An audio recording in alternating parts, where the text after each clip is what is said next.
राजस्थान की धरती है। बोलिए भारत माता की। हाँ ठीक है।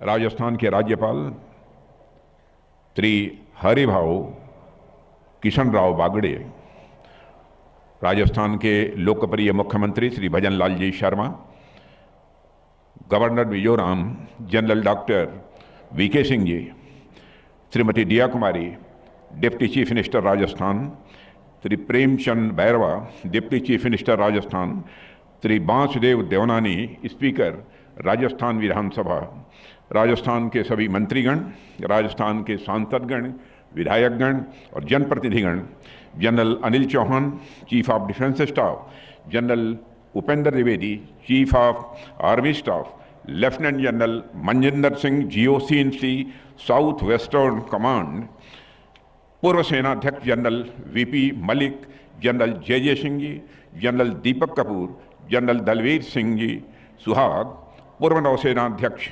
एडमिरल माधवेंद्र सिंह जी, यहाँ उपस्थित भारत सरकार, राज्य सरकार के सभी अधिकारीगण और मेरे सभी सम्मानित वेटरन्स, मेरे बहादुर जवानों, मीडिया के मित्रों, अन्य देवियों व सज्जनों, सबसे पहले थल सेना दिवस के इस गौरवशाली अवसर पर आप सभी के बीच होना मैं मानता हूं हमारे लिए ये एक सौभाग्य का विषय है। मैं इस अवसर पर उन अमर वीरों को नमन करता हूं जिन्होंने निस्वार्थ भाव से अपना सर्वस्व इस मातृभूमि की रक्षा हेतु समर्पित कर दिया। आज का दिन उन जवानों के अदम्य साहस, अटूट समर्पण और अप्रतिम बलिदान की गाथा को स्मरण करने का दिन है, जिनके समर्पण और साहस के कारण आज हमारा पूरा भारत सुरक्षित है। साथियों, मैं इस अवसर पर राजस्थान की धरा को भी नमन करता हूं। यह वह धरती है जहां कण कण में वीरता की गाथाएं समाई हुई हैं। शौर्य, पराक्रम और त्याग की अमर कहानियों से यहाँ का इतिहास भरा पड़ा है। राजस्थान की धरती ने सदैव भारत की सैन्य परंपरा को आगे बढ़ाया है। इसे शक्ति और गरिमा प्रदान की है इस राजस्थान की धरती ने। यहाँ के वीरों ने भारत माता की सेवा में अपने जिस्म का रक्त बहाया है। महाराणा प्रताप की तलवार से लेकर राणा सांगा के शौर्य तक, पन्नाधाय के त्याग से लेकर मीराबाई की भक्ति तक और भामाशाह की संपत्ति तक इस भूमि ने हर क्षेत्र में अद्भुत पुरुषार्थ का परिचय दिया है। साथियों, यहाँ के सभी समुदायों के वीरों ने सेना में अपनी अमिट छाप छोड़ी है।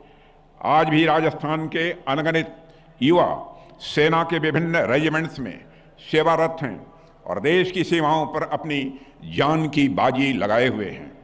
इस वीरभूमि पर थल सेना दिवस के इस आयोजन पर मैं आप सभी को, खासकर आयोजकों को बधाई देता हूं। और जब यहाँ के ऐतिहासिक किलों, महलों और स्मारकों को हम देखते हैं तो हमें एक ऐसी विरासत के दर्शन होते हैं जो सैकड़ों वर्षों से मिलिट्री कैपेसिटी, स्ट्रेटजी और करेज का पोषण करती आई है। ऐसे में शौर्य भूमि पर शौर्य संध्या का उत्सव मनाना मैं मानता हूं वास्तव में हमारे वीर सैनिकों के प्रति यह सच्ची श्रद्धांजलि है। साथियों, 15 जनवरी का यह दिन भारतीय इतिहास में स्वर्ण अक्षरों में अंकित है। सन 1949 में आज ही के दिन इंडियन आर्मी ने पहली बार एक भारतीय सेनापति के नेतृत्व में कदम रखा। जनरल KM करियप्पा ने भारतीय सेना के पहले कमांडर इन चीफ के रूप में पदभार ग्रहण किया। वह घटना अपने आप में औपनिवेशिक मानसिकता से मुक्ति का, स्वाभिमान और स्वाधीनता की प्रतीक थी। तब से लेकर आज तक यह दिवस हमारे लिए केवल एक समारोह भर नहीं रहा, यह संकल्प का दिवस है। यह हमारे आत्ममंथन का अवसर है कि हमने अपने उन प्रोटेक्टर्स को, रक्षकों को के लिए क्या किया जिन्होंने हमारे सब कुछ अपना न्यौछावर कर दिया। वही भावना आज तक हमारी सेना में चली आ रही है। इसका एक नया और सशक्त उदाहरण हमें ऑपरेशन सिंदूर में भी देखने को मिला है। इस अभियान में भारत ने सिर्फ अपनी सैन्य ताकत ही नहीं दिखाई बल्कि अपने राष्ट्रीय स्वभाव का भी परिचय दिया है। साथियों, आतंकियों के खिलाफ की गई कार्रवाई पूरी तरह से सोच समझकर और मानवीय मूल्यों को ध्यान में रखकर की गई। इसी कारण ऑपरेशन सिंदूर भारत के इतिहास में सिर्फ एक सैन्य कार्रवाई के रूप में नहीं बल्कि साहस और संतुलन के प्रतीक के रूप में याद रखा जाएगा। साथियों, आप लोगों ने ऑपरेशन सिंदूर के दौरान जिस शौर्य का परिचय दिया है उसके लिए मैं सभी अपने सेना के जवानों को हार्दिक बधाई देता हूं। और साथियों, यह भी सच है कि ऑपरेशन सिंदूर अभी पूरी तरह से समाप्त नहीं हुआ है, क्योंकि जब तक आतंकी सोच खत्म नहीं होती तब तक शांति के लिए हमारा यह प्रयास लगातार चलता रहेगा। मैं राजस्थान की इस वीर धरती से की मैं घोषणा कर रहा हूं। साथियों, अक्सर हम एक सैनिक को केवल एक योद्धा के रूप में देखते हैं, एक ऐसा व्यक्ति जो हथियार उठाए सीमा पर डटा रहता है। किंतु क्या एक भारतीय सैनिक की पहचान केवल इतनी ही सीमित है? ऐसा मेरा मानना है कि भारतीय सैनिक सिर्फ योद्धा नहीं होता बल्कि अपने आप में वह एक दार्शनिक होता है और एक स्किल्ड मैनेजर होता है, कुशल प्रबंधक भी वह होता है। साथियों, मैं सैनिक को दार्शनिक इसलिए कह रहा हूं क्योंकि एक सैनिक के जीवन में दर्शन सेवा परमो धर्म पर आधारित है। एक सैनिक अपना सब कुछ छोड़कर राष्ट्र की सेवा को समर्पित हो जाता है। निस्वार्थ सेवा के जिस दर्शन की बात हमारे शास्त्रों में की जाती है उसका सबसे बड़ा उदाहरण तो एक सैनिक का जीवन ही होता है। एक सैनिक में आपको जहां कठोरता भी दिखेगी और कोमलता भी दिखेगी और सैनिक अपने दुश्मन के प्रति कठोर होता है, किंतु आत्मसमर्पण कर चुके शत्रु के प्रति या फिर पीड़ित नागरिक के प्रति उसका हृदय कोमलता से भर जाता है। ऐसा होता है हमारा भारतीय सैनिक। साथियों, एक व्यक्ति में जिस तरह से विपरीत गुण हमें देखने को मिलते हैं यह अपने आप में कोई विरोधाभास नहीं है बल्कि एक यूनिक क्वालिटी है। साथियों, एक भारतीय सैनिक के लिए उसका कर्तव्य एक यज्ञ के समान होता है। वह युद्ध भूमि उसकी यज्ञशाला होती है और उसका त्याग उसकी आहुति होती है। वह जानता है कि इस यज्ञ का कोई व्यक्तिगत लाभ नहीं मिलने वाला है। एक सैनिक जानता है कि उसके सभी कर्मों का फल व्यक्तिगत नहीं बल्कि संपूर्ण राष्ट्र की सुरक्षा और समृद्धि के रूप में प्राप्त होता है। और यह निस्वार्थ सेवा का वह उच्चतम आदर्श है जिसकी परिकल्पना हमारे ऋषियों और मनीषियों ने की थी। मुझे लगता है कि देश के सभी नागरिकों को, विशेषकर हमारे नौजवानों को, हमारे सैनिकों से राष्ट्र की निस्वार्थ सेवा का यह गुण सीखना चाहिए। साथियों, दार्शनिक के अलावा मैं सैनिक को एक कुशल प्रबंधक, एक स्किल्ड मैनेजर भी मानता हूं। ऐसा इसलिए क्योंकि सैनिक का संबंध सिर्फ युद्ध से नहीं होता। युद्ध तो बहुत रेयर देखने को मिलता है, कभी कभी देखने को मिलता है, लेकिन युद्ध की तैयारी यह रोजमर्रा की चीज होती है। आप देखिए, कोई भी साधारण युवा जब सेना में प्रवेश करता है तो उसके अंदर किस तरह से रेडिकल चेंजेज हमको देखने को मिलते हैं। सेना में उसे सिखाया जाता है कि स्वयं के लिए जीना क्या होता है और देश के लिए जीना क्या होता है, दोनों में अंतर क्या होता है, यह उसे सिखाया जाता है। उसे समय का महत्व समझाया जाता है कि एक सेकंड की देरी भी कभी कभी असंख्य लोगों के जीवन को दांव पर लगा सकती है। उसे शारीरिक कष्ट सहने की क्षमता विकसित करनी होती है, चाहे गर्मी हो, चाहे सर्दी हो, चाहे बर्फ हो, चाहे रेगिस्तान जैसी रेगिस्तान हो, उसे हर परिस्थिति में खुद को ढालना होता है। ऐसा होता है हमारा बहादुर भारत का सैनिक। साथियों, इन सब में इन सबसे भी महत्वपूर्ण बात, उसे टीम वर्क सिखाया जाता है। और यह मेरा सौभाग्य है कि एक रक्षा मंत्री के रूप में मुझे सेना को बेहद नजदीकी से देखने का और ऑब्जर्व करने का अवसर भी मिला है। और मैंने हमेशा देखा है, सेना में मैं नहीं बल्कि हम होता है। यहां पर्सनल कुछ नहीं होता, यहां व्यक्तिगत कुछ नहीं होता, यहां सब कुछ सेना का होता है। कोई भी निर्णय व्यक्तिगत नहीं होता, कोई भी जीत व्यक्तिगत नहीं होती, सब कुछ सामूहिक होती है। सही मायने में सेना की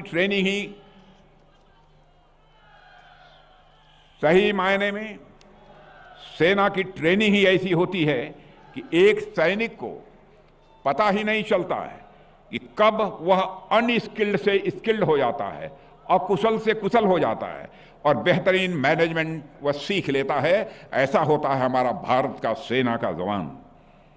साथियों, भारतीय सेना अपने आप में देश के लिए, हमारे नागरिकों के लिए, हमारे युवाओं के लिए कई मायनों में यह मिसाल है। कोई भी जब इंडियन आर्मी को देखता है तो यहां हमें पूरा भारत दिखाई देता है। भारतीय सेना अपने आप में विविधता में एकता का सजीव उदाहरण है।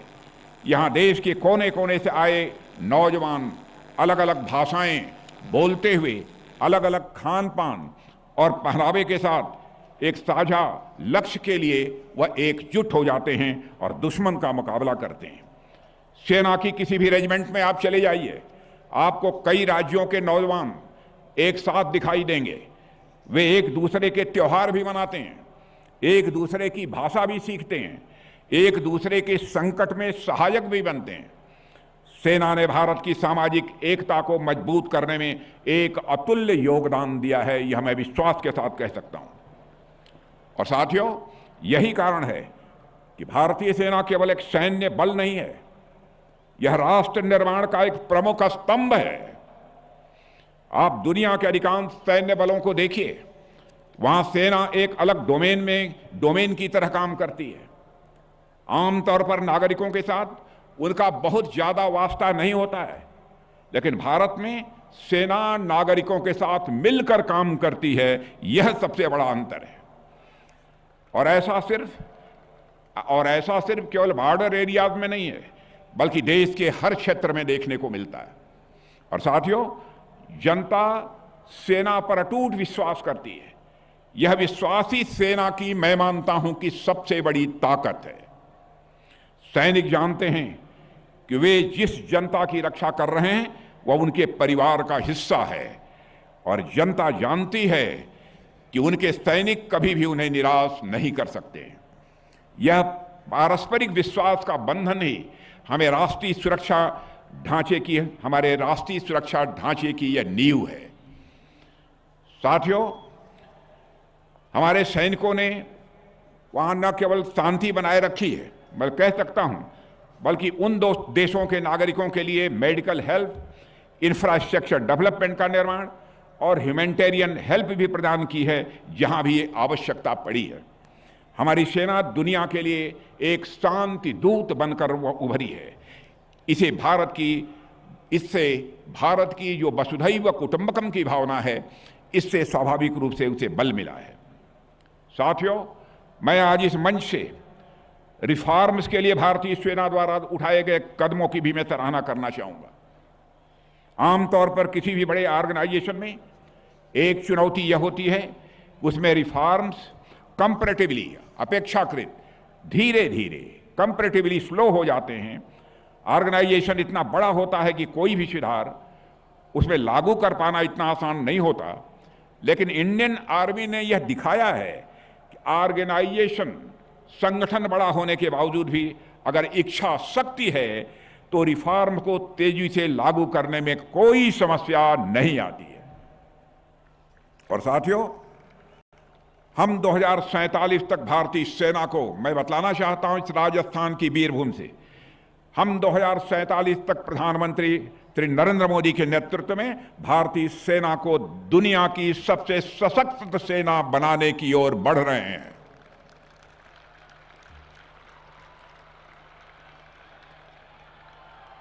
और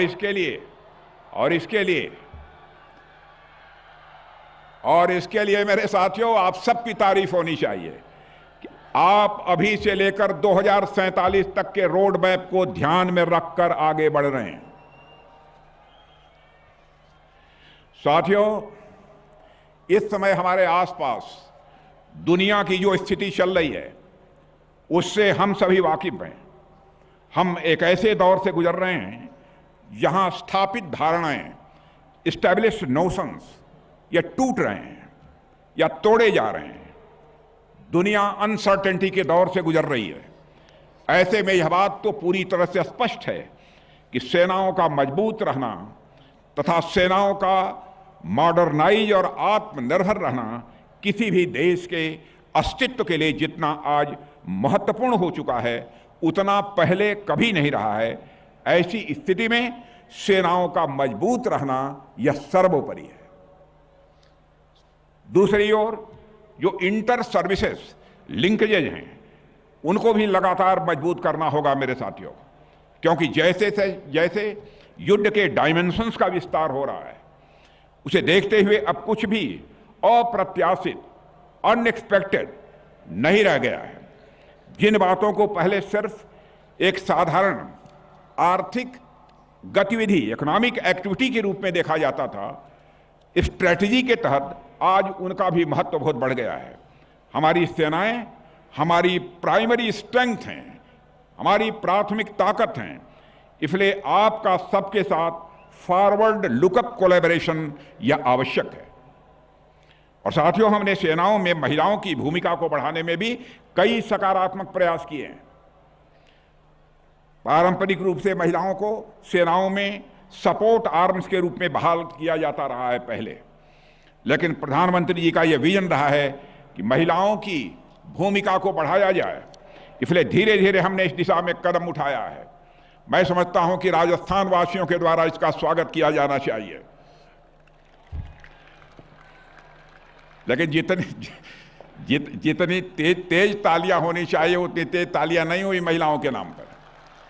नारी सम्मान यह राजस्थान की परंपरा रही है। इसलिए धीरे धीरे मेरे साथियों, धीरे धीरे हमने इस दिशा में भी कदम उठाए हैं। धीरे धीरे इस दिशा में भी हमने कदम उठाए हैं। आर्मी में हमने 60 सर्विस कमीशन से कमीशन्ड महिलाओं को परमानेंट कमीशन में कन्वर्ट करने का प्रोविजन कर दिया है और जेंडर इक्वलिटी के एक बड़े मुद्दे को दूर किया है। नेशनल डिफेंस एकेडमी में ने एक महत्वपूर्ण कदम उठाते हुए 2021 में हमारी बेटियों के एडमिशन की भी शुरुआत कर दी है। यह हमारे लिए कोई आसान कदम नहीं था। कई प्रकार की ट्रेडिशनल और कल्चरल बाधाएं हमारे सामने थीं। यह बाधाएं आज भी हमारे समक्ष मौजूद हैं, परंतु हमारा प्रयास है कि हम लगातार इसी तरह महिलाओं को आर्म्ड फोर्सेज में ऐसे वातावरण प्रदान करें जिसमें उनको इक्वल अपॉर्चुनिटी मिले, यानी समान अवसर मिले। मेरे साथियों, मैं थल सेना दिवस के इस अवसर पर सेना में आने की इच्छा रखने वाले, मैं समझता हूं यहां बहुत सारे जो युवा बैठे हैं उनमें से बहुत नौजवानों की यह इच्छा होगी। इसलिए मैं यह बात कह रहा हूं कि थल सेना दिवस के इस अवसर पर सेना में आने की इच्छा रखने वाले सभी युवाओं से भी एक विशेष अपील करना चाहता हूं। सेना में होना दूर से देखने पर भले ही एक नौकरी जैसा लगता है, लेकिन वास्तव में यह एक नौकरी से कहीं ज्यादा बढ़कर है। यदि आपके अंदर देश के प्रति प्रेम है, यदि आप चुनौतियों से लड़ना चाहते हैं, यदि आप अपने व्यक्तित्व को मजबूत करना चाहते हैं, तो सेना आपके लिए सर्वोत्तम क्षेत्र है। यह मैं राजस्थान के नौजवानों से कहना चाहता हूं। और मेरे साथियों, सेना में जाने के लिए केवल शारीरिक बल ही पर्याप्त नहीं है। मेंटल कैपेसिटी, मानसिक क्षमता, मॉरल करेज, नैतिक साहस, डिसीजन मेकिंग एबिलिटी, निर्णय लेने की योग्यता, क्षमता और लीडरशिप या नेतृत्व जैसे गुणों की भी आवश्यकता होती है।